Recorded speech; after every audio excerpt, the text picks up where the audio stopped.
right, here he is, the legendary death metal guitarist Jack Owen from Cannibal Corpse, Deicide, and of course now 6 Feet Under. Jack, good morning. Good morning. How y'all doing out there? Good, man. You know, it's funny. I was just telling my fiance before I got on with you. I said, "My God, I got to be the only fucking person on the face of the earth that is about to interview a death metal legend while I have a Fuel song stuck in my head."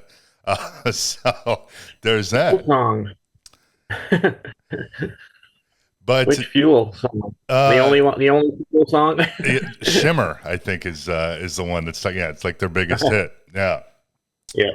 Did you ever get into that kind of Cool. stuff at all when that was hot, or are you just are you only a metal guy? Oh, I'm into everything. So, I mean, 90s girdle rock, not so much, but I'm familiar with it from being around people who listen to it. I had a singer that was totally into that, and he wanted to do bands like a cover band like that, and we learned a bunch of stuff. I think Fuel was in there. Yeah, you know, some of those bands not too bad. But let's talk about this brand new 6 Feet Under album, "Killing for Revenge," which comes out on May 10th. Which I guess is the band's 14th album and your second album with the band following 2020's Nightmares of the Decomposed. Yes, we are ready for everybody to hear it and see what they think. I think they're gonna like it. It's night and day from Nightmares of the Decomposed. And you did a vast majority of the writing on the record, right? Yeah, all the music and about 90% of the lyrics. And then you would go in and you demo it out and even record like vocal scratch tracks, right, to send over to Chris. Yeah. Eventually, we got tired of my vocals because they sounded like El Duce, but it was just to map out where the lyrics go. I was like, "Oh, El Duce is dead," so yeah, that's even more of a compliment. The Mentors 2.0. You know, Yeah. I was seeing some people say online how interesting it would be to hear those vocal tracks, and I agree. It would be cool if like you guys released like a deluxe edition of the album that contained bonus songs with your vocals on it. Is that something that Yeah, you think would ever happen? maybe eventually. The demos sound pretty shitty. I had 4 track for this album, so I had to bounce everything down to 1 or 2 tracks so I could do vocals and solo. So everything's kind of squashed. But yeah, we could pick 1 or 2 and put them on something and see what people think. Maybe it would launch my vocalist career. Who knows? That's right. I mean, who wouldn't want to hear something that supposedly sounds like a 6 Feet Under Mentors crossover? There's a lot of singers who never should have started singing, and they're huge. Alice Cooper, Neil Young, and I love Neil Young, but his voice is terrible. Oh well, look at Vince Neil from Motley Crue. My God, Oh God, that's terrible. I don't know that I've ever seen somebody just phone it in so bad. And I'm a Yeah, I like. big Motley Crue fan, but it's terrible. I mean, it's horrible. Yeah, they had that thing on Access. It was the last show, so I put on the closed captioning, and they had the actual lyrics from the album, and I'm like, he's not singing that. Oh, what Especially Dr. Feelgood. Dr. Feelgood was like, what is he saying? it's horrible. It's terrible. But this new record, you also you did most of the you did the producing on the record as well. Yeah, I mean, it's just a title. Everybody put in great performances and made the album great. I guess since I was so involved with music and lyrics and arranging and the templates for the songs and the sequencing and when I go and do guitars, we do a little drum editing with Jason Suzoff. So it's just a title. Do you Brian Slagle is executive producer. Do you prefer to be involved, heavily involved in the production side of your records? Because obviously there's plenty of outside producers, but not where the band's not producing, that are very capable of bringing out the best and whatever artists they're working with, and sometimes almost act as a like quote unquote silent member of the band, so to speak. But on the flip side, I would imagine that being able to have a heavy hand in the production of an album can also allow you to really fulfill the vision that you have in your head of what you want the record to be. Yeah, I guess it depends on your definition of producer. In death metal, it's not like making everybody perform to the best of their ability because everybody does that usually. So Sure. it's really just approving the mix and how everything is finished up. Well, one of the songs on "Killing for Revenge," "Accomplice to Evil Deeds," I heard you tell a story in another interview. Was actually inspired by a dream that you had that also Mm. featured Corpse Grinder in the dream. Yeah. Yeah, I guess I miss him because I dreamt that yeah, he was killing people in a shack in the woods, and I was his accomplice. So it was easy to get up and write that in about 10 minutes. So yeah, a lot of stuff is true crime, a lot of stuff is horror fiction, a lot of some things come like that in like 10 minutes. I don't know if there's I don't really know if there's any beef at all between Chris Barnes and Corpse Grinder, but when you tell Chris about the origins of this song, does he get a little agitated or frustrated that that he's going to do a song that features the guy about a dream that with the guy that replaced him in Cannibal Corpse? No, No, he's there's not like that. there's no tension between him and really anybody. One Just thing, what's generated online. yeah, well, there's a lot of it, that's for sure. Well, one thing that 6 Feet Under, has never shied away from is doing covers with the Graveyard Classics series, which, for those who don't know, is a series of cover records that 6 Feet Under have released. And Killing for Revenge also features a cover of the Nazareth song "Hair of the Dog" as a bonus track. Where did the idea to cover that specific song come from? Oh, Chris came up with that, and I was like, I've always liked that song, so that's cool. And actually demoed that one out. I didn't do the vocals, but I guess it could have been heavier. But when I demoed it, I just toned down the guitars and made it really like the original from what 74.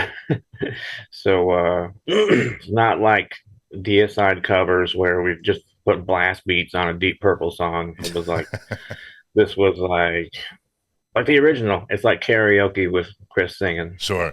No, I thought the same thing when I heard it, but it's always interesting to me to hear heavier versions, even that sounds similar to the original, but then you add in the heavy vocals. It definitely changes the song quite a Yeah, bit. yeah. The song is based in blues, so it would be hard to heavy it up a lot, maybe drum wise, but yeah, covers are hit and miss for like every band. Well, you've also mentioned potentially doing another Graveyard Classics album soon too, I believe, right? Yeah, it's just like the idea of doing that or another album of original material. Gonna see what happens with this album and touring and time frames.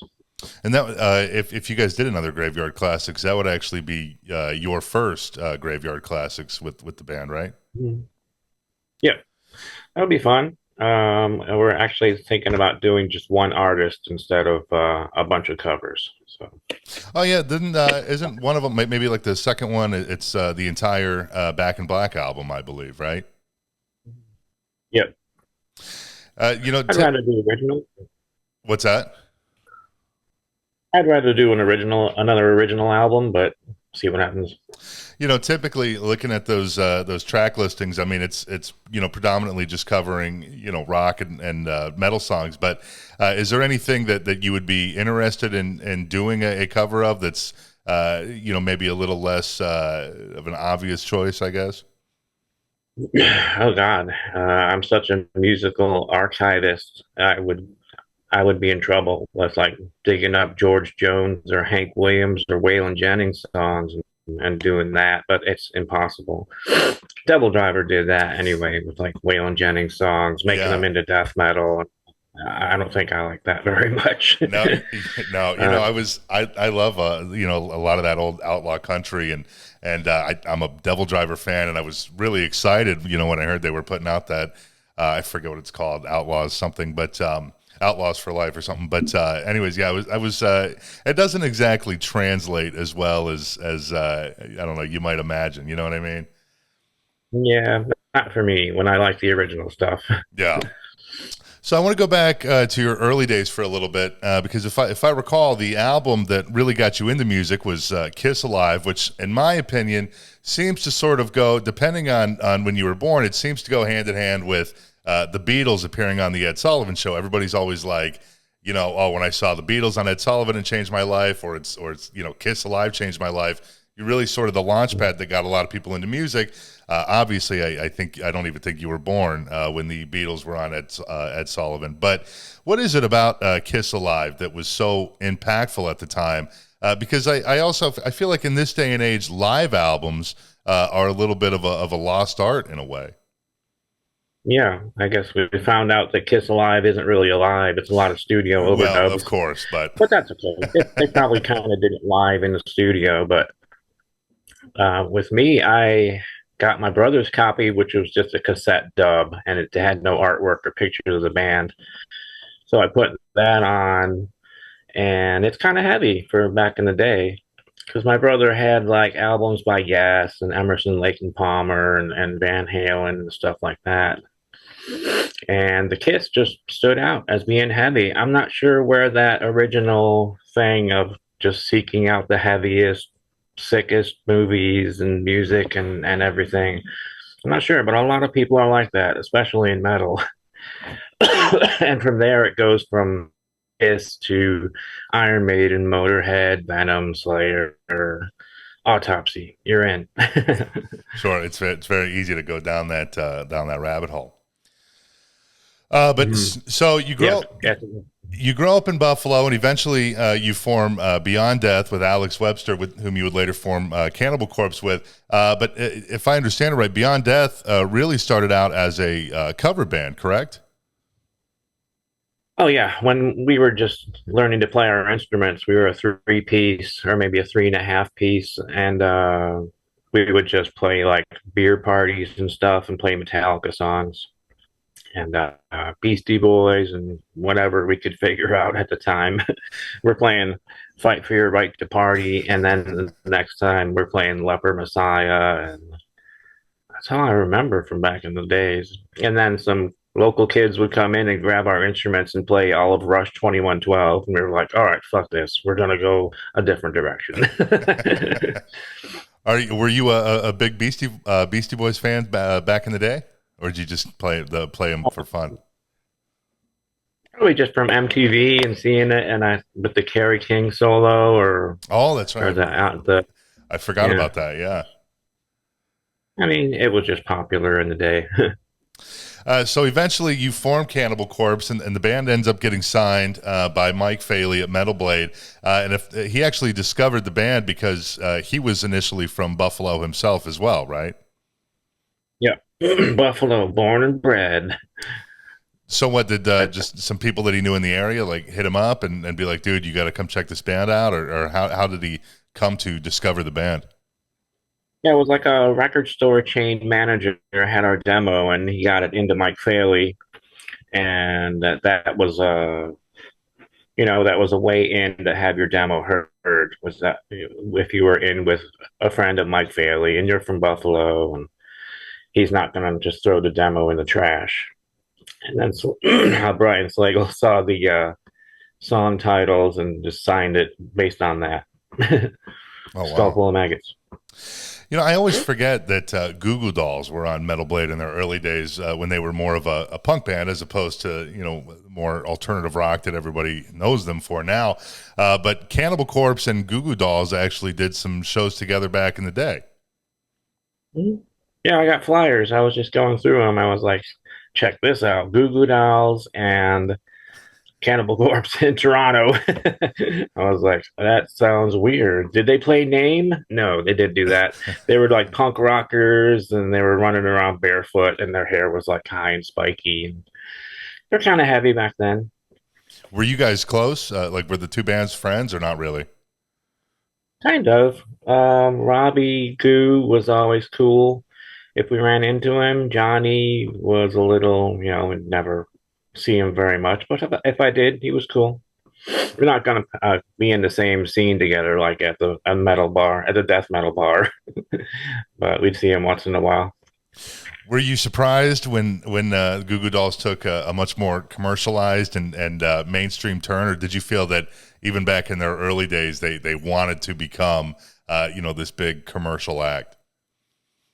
Yeah, I think Johnny had a lot to do with that because you could hear from the first punky stuff and then Superstar Car Wash and then Jed was another album. You could hear the evolution of where they were going. So uh, you could tell it was coming. Watch out. Did you stay in touch with any of those guys? Like once you guys both went different directions? No, I didn't have like contacts for him. It was just if you were in Buffalo, and I think I saw Johnny at a Walgreens or something. Well, Cannibal Corpse was also, famously appeared in Ace Ventura: Pet Detective, but the band was actually given a choice between two movies, right? It was Ace Ventura and Airheads, the Brendan Fraser and Adam Sandler movie. Yep. I didn't know that at the time, but So what the Airheads had like Ugly Kid Joe and Motorhead in it, I think. yeah, I just watched that movie a few weeks ago. It's I mean it's super stupid, but it's a great movie. It really is. Yeah. So is Ace Ventura. Yeah. So I guess you didn't know at the time, but I'm curious how that works. Like if they just come and say, "Hey, we got these two different movies, and you can choose to be a part of whichever one you want."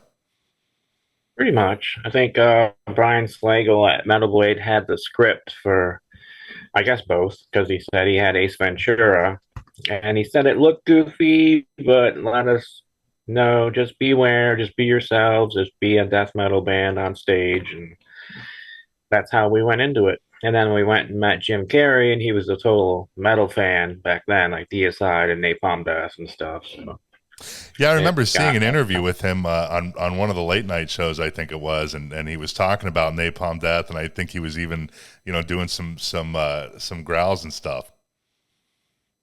Yeah, he was like, "This is what Napalm Death sounds like." I was like, "Oh, that guy's like huge, and he likes Napalm Death." That was pretty cool. Well, I think that was the right decision to make because I don't know how many people actually know about the movie Airheads. I mean, Ace Ventura is like a legendary movie, but Airheads is really more of like a cult classic, I guess. Yeah, we totally knew to go with Jim Carrey because we knew how huge he was going to be. Not really. Well, and I guess that was what was it, like '94? So that was probably really quite a while before Adam Sandler, I guess, probably turned into a huge star. Pretty much, yeah. We had no idea. We just went down to Miami because we were familiar with where they were filming it and lucked out. I was trying to find that movie Airheads the other day on to have a physical copy of it, and I think it's the Blu-ray version, or maybe it's DVD, whatever. It's like $400 or $500. What? It really is. Damn. It's I mean it's like hundreds of dollars because I can't remember. There's a very limited amount, but I'm like, Jesus God, I can't imagine paying $400 or $500 for Airheads. Oh, I'll have to look for it when I'm in the thrift store. Yeah, exactly. You might have a good eBay sale on your hands. Uh, but it was shortly after, I think the year after Ace Ventura, that Chris Barnes was replaced in Cannibal Corpse with Corpse Grinder. What was it that led to Chris Barnes being replaced? Oh, it was just kind of the evolution between the four of us and how he was going. Like we were getting a little better on our instruments and kind of big in our heads. And we figured, hey, we're writing this heavier, faster music and you can't keep up. So we want you to change all these lyrics and patterns and themes. And, it was how we got going in the first place. So it was stupid, but it worked out with Corpse Finder. So Well, now we got two bands. So that's cool. well, by that point, the band had really, established a strong following and foundation, and it's got to be quite difficult to replace your vocalist. I'm sure having a lot of feeling a lot of uncertainty. I'm sure the label wasn't too thrilled at the time, and all of that kind of stuff. On the more the business end. Nope. They berated us. They were like, "What the hell are you doing?"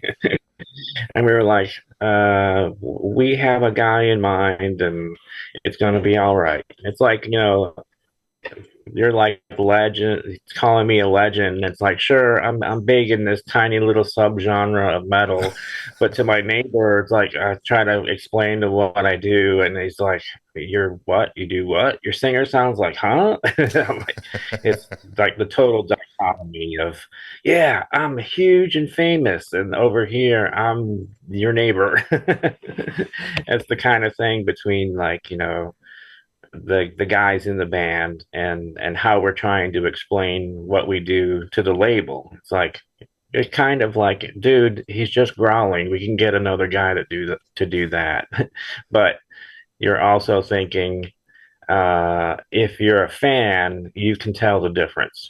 Like take a band like Sadus and Autopsy. They're from the same town. A normal person would be like, these bands sound exactly the same, and a fan would be like, dude, they couldn't be any more different. It's kind of Sure. like that. It's You could think about it all day, but it's like it would make you crazy. When you told the label that you guys were, had Corpse Grinder in mind, were they familiar with him at that point? Did they know who he was, or no? Maybe. What was Monstrosity's label back then? I can't remember. Maybe Relapse. But even if they didn't, we were pumping them up, and I'm not even if the day it happened, I'm not sure if we had Corpse Grinder in mind. We were just kind of like, this isn't going to work, and it's about to happen, so we better explain ourselves. So when you end up leaving the band in 2004, I think it was, after almost about a dozen albums or so, what led to Mm. you leaving the band? And I got to imagine it's not easy to leave something that you essentially created or had a big hand in creating, and almost your baby, really. Yeah, it was kind of like my friction of like the yearly cycle of write, tour, and record, and like no time for life, really. So I had just had some major changes in my life, and that was one of them, and a couple other things, and I figured it was time to find something else to do. And I think you said that when you made the call to leave the band, that everybody else in the band like called you to make sure that that's what you really, really wanted to do. Yeah, that was very cool of them to do. It's like everybody called, and I'm like, am I doing the right thing? But I went through with it anyway. Now I'm like, never quit your job. Well, you ended up joining Deicide the same year, 2004, and I guess it was a bit of an emergency situation because they call you up. I think Yeah. they're at the airport in Tampa. The Hoffman brothers didn't Yeah. show up, and then they ask you, hey, how quick can you come down here and learn the set? Yeah, pretty much. They were at the airport and the Hoffman brothers weren't there. And I just said, I know the songs in my head. I just have to learn them on guitar because I'm a fan of the band. At that point, I know what songs they're going to do live. So I get right on it and learn them. And I think I left a couple days after that to go right back. And then we came back home a day or two later. And then we went back again with Dave Suzuki on the other guitar. He's so good. He just learned the songs like on the airplane while he was playing like a Game Boy. I'm That's incredible. like, dude, shouldn't you be like practicing the songs? He's like, I got it, dude. Well, then, pretty shortly after you joined, the late Ralph Santola ended up joining, and you guys actually, Mm. the two of you formed a pretty strong bond with each other in those days. Oh yeah, great friend of mine from the Morrisound days, and when we needed somebody to at least do leads on the album that we were writing, that was a no-brainer. Always friends with Scott Burns and the Obituary guys, and it's so sad that he's gone. I miss him. Were you guys still in close contact leading up to his death? In I think was it 2018 that he passed? Yep. Yeah, he was west coast of Florida and I was east coast, so we didn't see each other a lot for maybe a year or two, but we were in contact like on the phone and stuff. It was just a sudden thing. When he was in Deicide with you, there was some controversy with his. I think he was Catholic. Did that cause any sort of tensions, with Glenn or any of the other guys in the band, or was it really just, like we were talking about earlier, just people online, people just making a bigger deal out of it than it really needed to be? Yeah, it was a big deal. I mean, there were a couple things where they would have private discussions about it and argue, but Glenn is okay with people being who they are, and Ralph is the same way, or was. So yeah, you can't have Glenn and Ralph on the same interview. I think that's what we did on a DVD. So of course the question of organized religion comes up, and you could do the whole interview on that. Ralph is he was kind of a theologist as far as religion, and Glenn is just A B hate it. So you did 4 albums, I believe, while you were in Deicide, and if I got this right, so you ended up leaving the band because you go into the studio one day and your songs had been changed without any sort of discussion or consulting with you. You just show up and boom, your songs are different than the way you wrote them. Is that right? Yeah, it was Steve just re-recorded them, and um, but it's kind of like I was on my way out, and it was at the practice room, and I was always wanting to just walk out anyway. So it was really just kind of an excuse to do that. It was dumb. Who would do that? He'd be like, "Hey, let me re-record that. That's my song." So how did teaming up again with Chris Barnes and 6 Feet Under happen? It was you that reached out to him initially, right? Yeah, we had been in touch, like texting here and there over the years, like email or whatever, and he had gone through a couple guitar players, and he had one, and he was going on the road in Europe, and everything sounds better with two guitar players. So I just said, if you need anything, let me know. He's like, well, yeah, we need another guitar player, so let's go. And it's very easy. He's like a brother to me, so it's like anything you need. So you guys did stay in contact because I guess at that point, by the time you joined the band, it would have been. I think his last album with Cannibal was The Bleeding, which came out in like '94. So it would have been about 25 years or so since you guys had done anything together. But you maintained a relationship with each other. Yeah, there were a couple of festivals where he was there with 6 Feet Under, and I was with Deicide, and I think there were even a couple with Cannibal and 6 Feet Under on the same festival. So yeah, running into each other or just talking online or whatever. Like we mentioned earlier, there is a lot of negative press about Chris Barnes, and he is a little bit polarizing these days. So was there any hesitancy to join up with him, given how much I don't know if controversy is the right word, but given how much shit goes down online? Or are you just like, fuck all that, I don't care, let's just fucking play, this is my brother, let's go? Yeah, I support him in anything he says. I mean, God forbid he have an opinion about anything, and people don't like it. So they're going to get online and have their opinion, and your opinions are clashing, and that's bad. No, that's good.